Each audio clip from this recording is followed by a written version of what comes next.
Killer7 is a game with a cult-like following from the famed and enigmatic Suda51. It's the third developed game coming from his studio, Grasshopper Manufacturer, and was released on the GameCube and PlayStation in America July 5th, 2005. It was pretty difficult finding reviews for a game as old as it is, but Metacritic had middling reviews for both PlayStation and GameCube. It was re-released for PC in 2018, thank God for that, because there was no way I was going to play this on an emulator.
Me.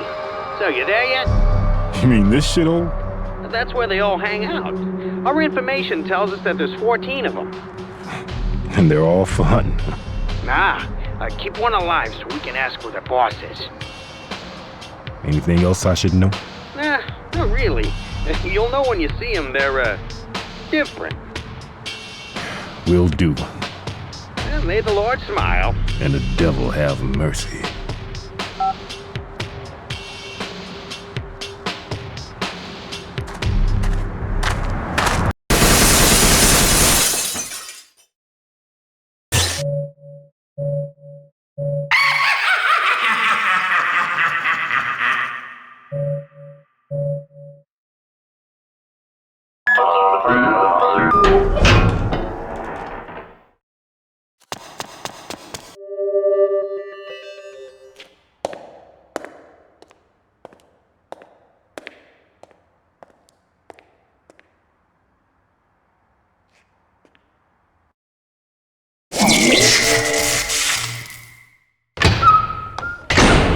You don't want to go any further. It's dangerous. My friends are all dead.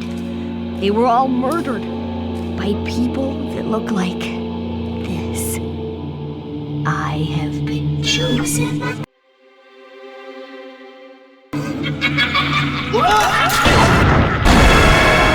Oh, shit. There's more than 14. Those bastards are breeding.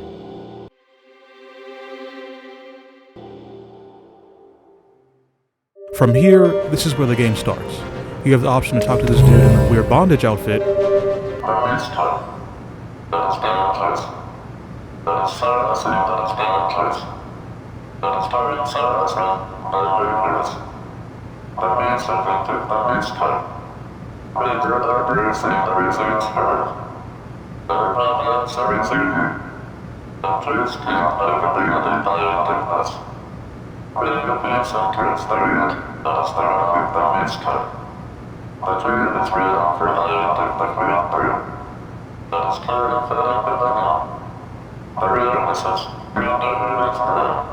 named Irazaru. Just in case you found his voice annoying, from here on out, I'll give you a summary of what was said. After the conversation with Irazaru, you go into Harmon's room. Harmon's room is used as a safe haven where you can save and go to the start menu if you need it.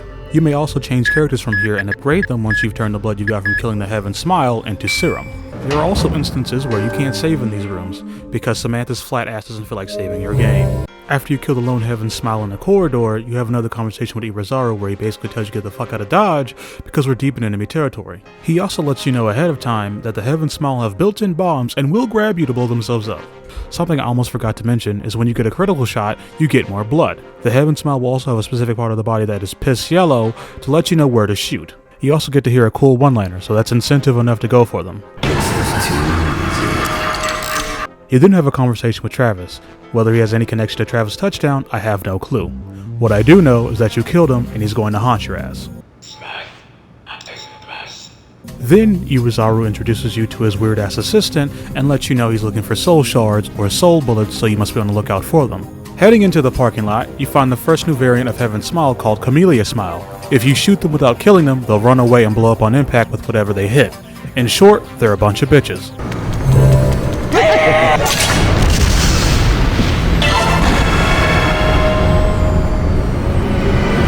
After destroying the little spawner from charging up your special attack, you find your first soul shell in the trunk of Travis's car.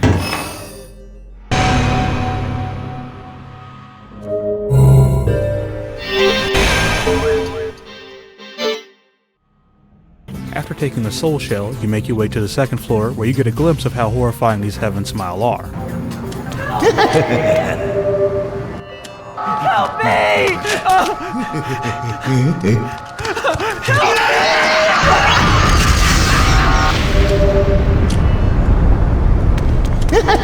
Going a little further after killing some more Heaven Smiles, you find another variant of Heaven Smile called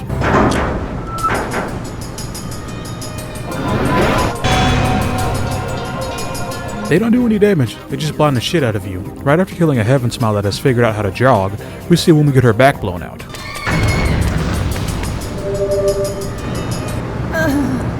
Come on, you gotta help me.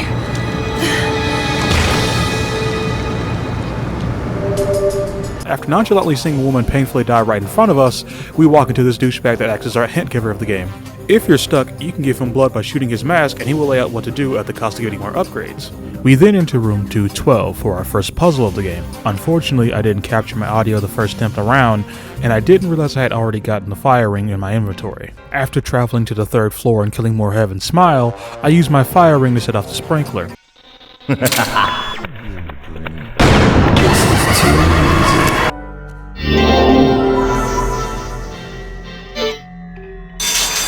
From there, I flush a toilet to get an odd engraving that will help me advance further.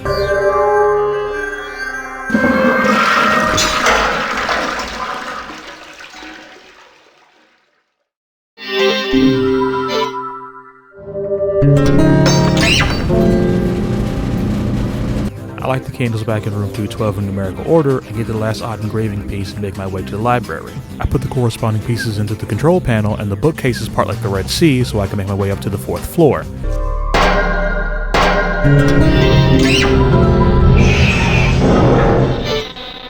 Once I enter the stairway, I see a woman with the survival instincts of a newborn baby.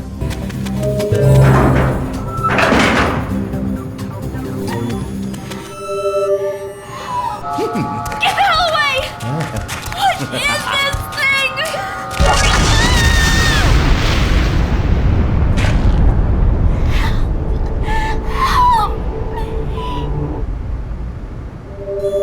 Her ass dies, and I get past more Heaven Smile to talk to Iwazaru. He tells us that Kaide can help us get through barriers and that his ex-wife, Mizaru, is her servant. Kaide cuts herself like an emo kid that hates life, and it's revealed that another soul shard is behind that barrier.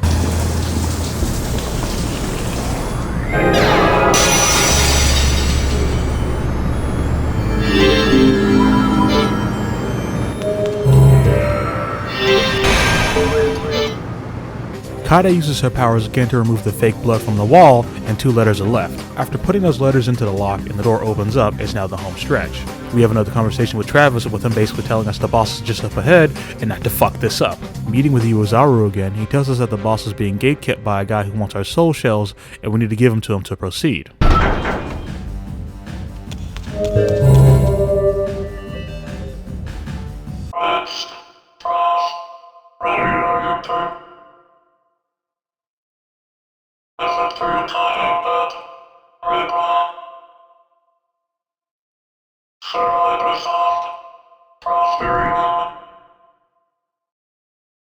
Once given to him, we go inside, and when we're getting closer to the boss room, a ghost of a child lets us know there's a new Heaven Smile to watch out for.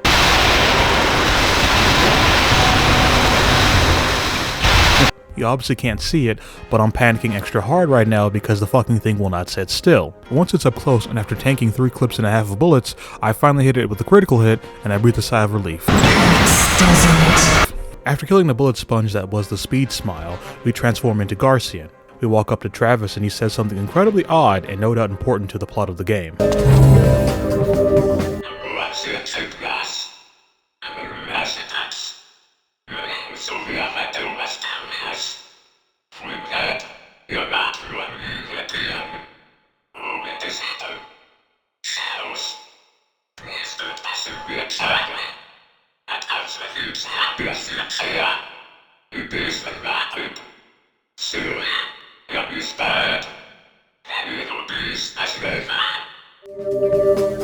Entering the dance hall, we go from Garcian to Harmon.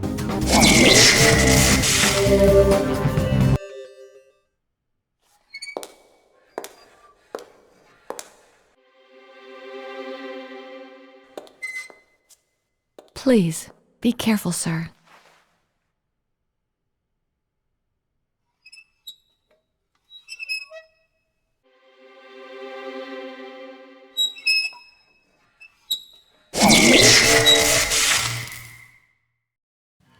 I'm the mother of this sacred place. Our 4 children served their purpose. They didn't die in vain. But our other 9 children were killed by you. What do you want from us?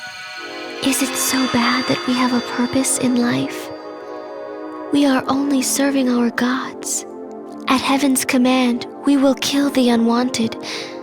We must get rid of bad trees from their roots.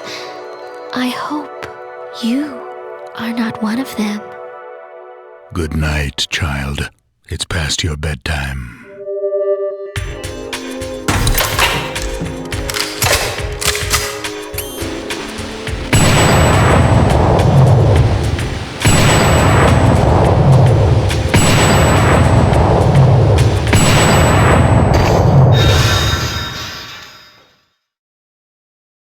You think you killed me? Better think again.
Leaving the dance hall and turning back into Harmon, we enter the top floor, where there seems to be some weird-ass nigga wearing a tacky green suit.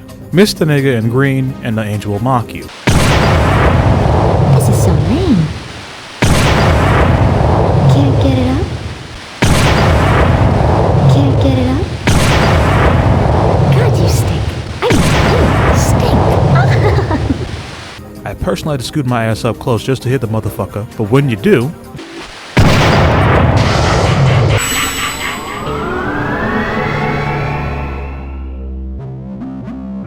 Oops. I guess my trick didn't work on you. Tricks are for kids, Coon. I'm an old man. Yes. Nothing has changed for 30 years. No matter how many times you try, the result will be the same. Yes. Like our chess games. You always seem to win. Do you you know why? You tell me. Because you're a bad player.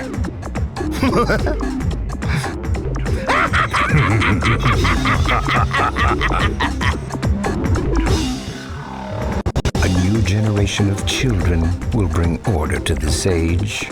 You're a good friend, but unfortunately, our interest is not mutual. We both have become burdened with so much, and we don't have time for fun anymore.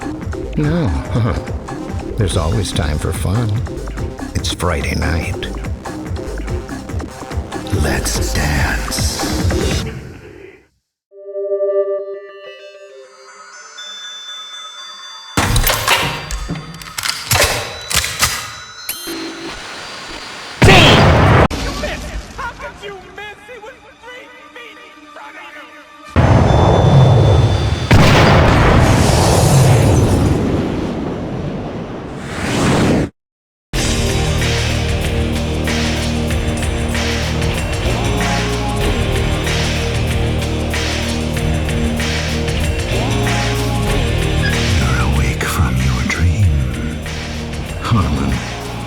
The size of the world has changed. It's changed to the size where you can control it with your hands, just like a PDA. The world will keep getting smaller.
July 3rd, 1998, the day that all international disputes were resolved.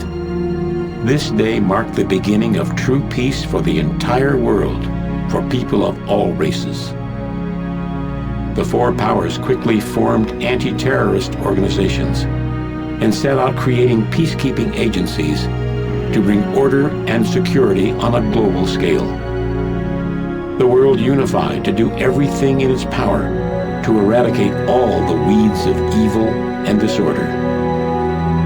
The international society, under the motto of protecting the world from international terrorism, ideology terrorism, and cyber terrorism, stopped all air transportation and closed every network station in a short span of 2 years to reduce the likelihood of terrorism.